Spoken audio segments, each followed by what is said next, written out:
Bonjour à tous. Salut. Aujourd'hui, on se retrouve sur notre chaîne Lord of the Gin pour une vidéo Jeanscovery dans laquelle nous allons parler de la marque Generous. C'est une marque de gin française qui a 4 références, toutes produites dans la région du Cognac. Generous appartient au groupe Eau-de-Vie qui est très connu dans le milieu des spiritueux, notamment pour un rhum. C'est une société qui a été créée en 2010 et qui plus tard a développé sa marque de gin. L'objectif de Generous, c'était de créer un gin haut de gamme, et il l'appelle même haute couture, pour lesquels chaque référence aura une spécificité de distribution dans le commerce. L'autre objectif, c'était également de faire un gin qui puisse être dégusté spécialement en gin tonic. Il a été conçu pour ça. La deuxième petite particularité que Generous va apporter à l'univers du gin, c'est un alambic bien particulier, qu'il a emprunté au cognac. C'est dit un alambic à repasse, ou steel pot en anglais, dans lequel il va y avoir 2 étapes principales. Une première macération qui va apporter ce qu'on appelle un bruit qui sera redistillé pour apporter le gin qu'on connaît à la fin. C'est un alambic plus complexe avec des formes beaucoup plus rondes et beaucoup plus agréables à regarder. Si toutes ces histoires de distillation, alambic, aromatisation ne vous parlent pas vraiment, je vous encourage vivement à aller voir notre dernière vidéo de Gin Story sur la fabrication du gin, et ça vous aidera vraiment à comprendre un petit peu toutes les différentes étapes qui sont utilisées dans la fabrication du gin. La première référence que l'on trouve chez Generous, c'est leur bouteille originale, ici le flacon noir. Quand on regarde d'ailleurs la bouteille, on voit qu'elle rappelle clairement celle des shakers, et la marque va ensuite travailler uniquement sur le motif et la couleur de ce motif pour différencier leurs divers produits de la gamme. En parlant de ces petites particularités visuelles, ils ont réussi à reproduire un peu la même chose au nez et au goût, et mine de rien, ça a bien marché, parce que cette bouteille originale, c'est quand même 8 récompenses, notamment à l'IWSC, à l'International Wine and Spirit Contest, qui est quand même plutôt très bien reconnu. Un très bon concours en effet. Ensuite, vraiment au niveau du goût, autant au nez qu'à la bouche, on a la forte présence de mandarine. C'est vraiment direct, et d'ailleurs c'est presque aussi présent que l'alcool quand on le boit pur. Ouais, pur, on a été un peu surpris tous les deux, on s'attendait pas à quelque chose avec autant d'arômes, autant de puissance en bouche et autant d'alcool aussi. Mine de rien, au début on a été un petit peu refroidi pour être honnête avec vous, et dès qu'on l'a mis dans un tonic, c'était ça allait beaucoup mieux, c'était une histoire complètement différente. En fait, ce qu'il y avait aussi, c'est que quand on l'a goûté sec, on s'attendait pas du tout à tomber sur du 44 degrés, et du coup, cette forte présence d'alcool, qui n'est pas du tout masquée à la dégustation, nous a énormément surpris. Et c'est là en fait qu'on retrouve vraiment l'esprit de Generous, dans le sens où il a besoin d'être délié en tonique pour être vraiment apprécié à sa juste valeur. Et l'intérêt d'avoir ces gins qui ont été conçus pour être dilués, c'est que toute la construction qui a été faite autour de ce produit, tout son équilibre qui a été apporté, on le retrouve très bien dans un tonic. On garde cette construction, cette structure de saveur, et c'est impressionnant dès qu'on la met dans un tonic. Le tonic permet vraiment au poivre rose de prendre sa place finalement, qu'on n'a pas du tout en sec, et surtout ce goût très et trop, pour ma part, prononcé de mandarine, s'efface un petit peu plus au cours de la dégustation pour laisser la place à l'aspect fraîcheur et à la palette aromatique un peu plus vaste que ce qu'on pourrait avoir à sec. C'est vraiment un super gin d'été en tonique sur une terrasse, vous allez l'adorer. Le deuxième de la gamme, c'est celui-ci, l'organique. C'est le gin bio de la marque. Il apporte des notes de coriandre, de kumbaba, et honnêtement, la coriandre, moi, j'aime pas ça du tout. Mais alors là-dedans, j'ai adoré. Il y a vraiment un équilibre qui est très particulier parce que on n'a pas du tout une dominante de l'agrume, contrairement à ce qu'on pourrait penser. Et il y a vraiment un équilibre très bien maîtrisé entre d'une part la coriandre qui est présente sans vraiment être trop écœurante, et le kumbaba qui vient garantir cette fraîcheur. Et au cours de la dégustation, je trouve personnellement qu'on a vraiment cette transition qui se fait de manière très harmonieuse entre le kumbaba et la coriandre, tout en gardant cette dominante verte. C'est un des gins particulièrement que j'adore déguster seul, parce que l'alcool ne prend pas part sur le reste des saveurs, on reste très frais. Le kumbaba a quelque chose de magnifique dans cette palette aromatique, excusez-moi.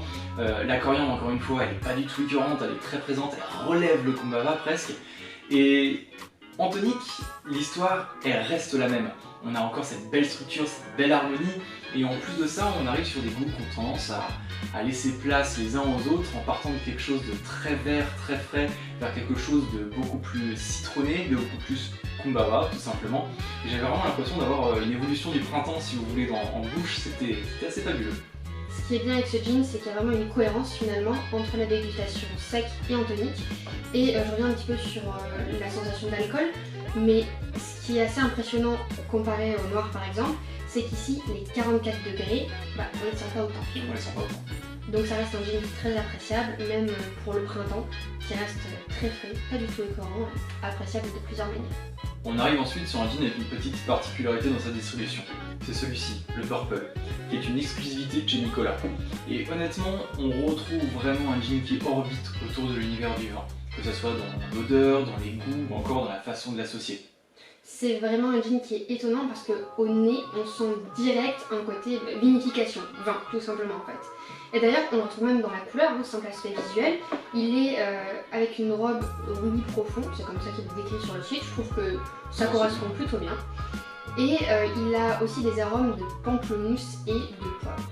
On trouve vraiment les tanins même à l'arrière, avec une petite acidité qui, moi personnellement, ne me déplaît pas.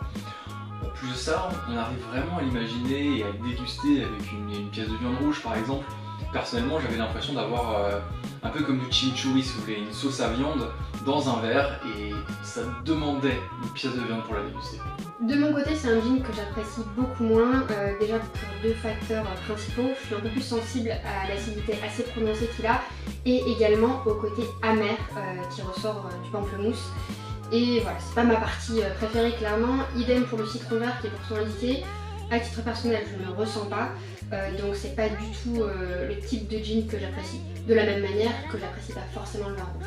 Après, ce qu'on peut aussi lui trouver, c'est que malgré ses 44 degrés, c'est pas forcément quelque chose qui va ressortir en bouche. L'alcool attaque pas tant que ça, mais au niveau de la construction, pour moi, elle reste encore un peu confuse en bouche. Personnellement, son architecture, moi je l'ai adoré. J'ai vraiment qu'une hâte, c'est de pouvoir faire un petit barbecue avec des copains et sortir le Generous Purple. Et enfin, la dernière référence de chez Generous, c'est le jean Azur.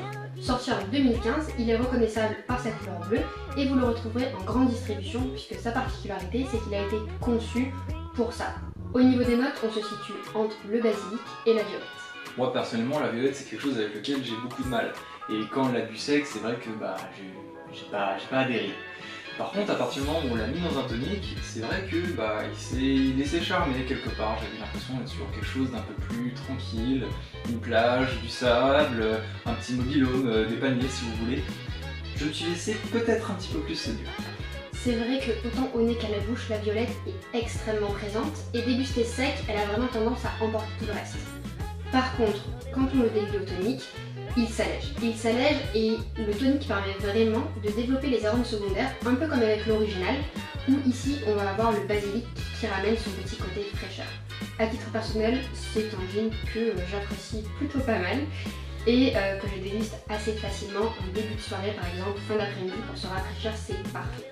En tout cas, si vous aimez la violette, vous ne serez absolument pas déçus parce qu'on la retrouve très bien dedans.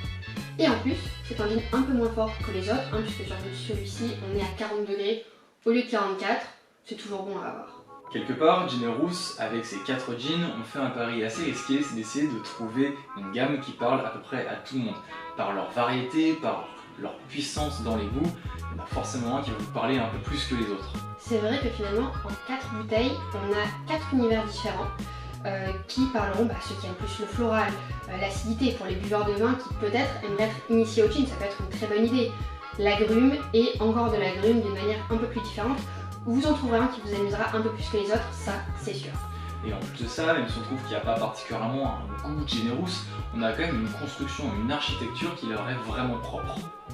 Moi finalement la seule chose qui me manque ce serait un peu de cohérence, en fait une sorte de pâte finalement qui se retrouverait entre toutes les bouteilles, mais en dehors de ça on ne peut pas nier qu'on retrouve vraiment l'objectif principal qui est un gin fait pour le gin tonic. Quoi qu'il en soit, tout au long de cet épisode, nous on l'a dégusté comme il a été prévu, en gin tonic avec du basilic et un petit peu de poivre rose. C'est une recette que l'on va vous présenter dès maintenant. Et avant de partir, n'oubliez pas de vous abonner pour suivre le reste de nos vidéos et également de nous mettre un pouce bleu, ça nous aide beaucoup à savoir quel type de vidéo vous aimez et à nous encourager pour continuer. N'hésitez pas à nous retrouver sur Instagram à Lord of the Gin comme d'habitude pour plus de contenu exclusif.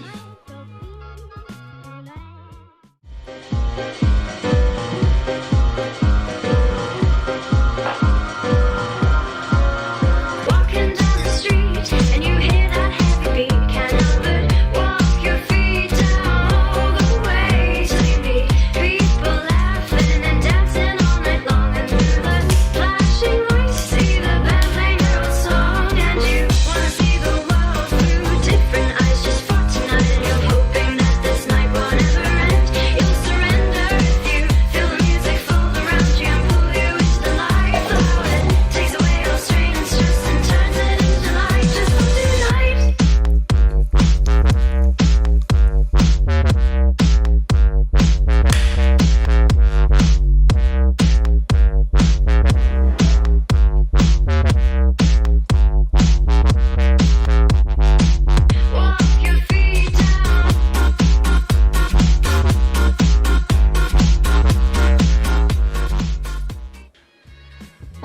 cette vidéo vous a plu. Nous maintenant on va partir en vacances, donc on se retrouve dans 3 semaines pour une nouvelle vidéo.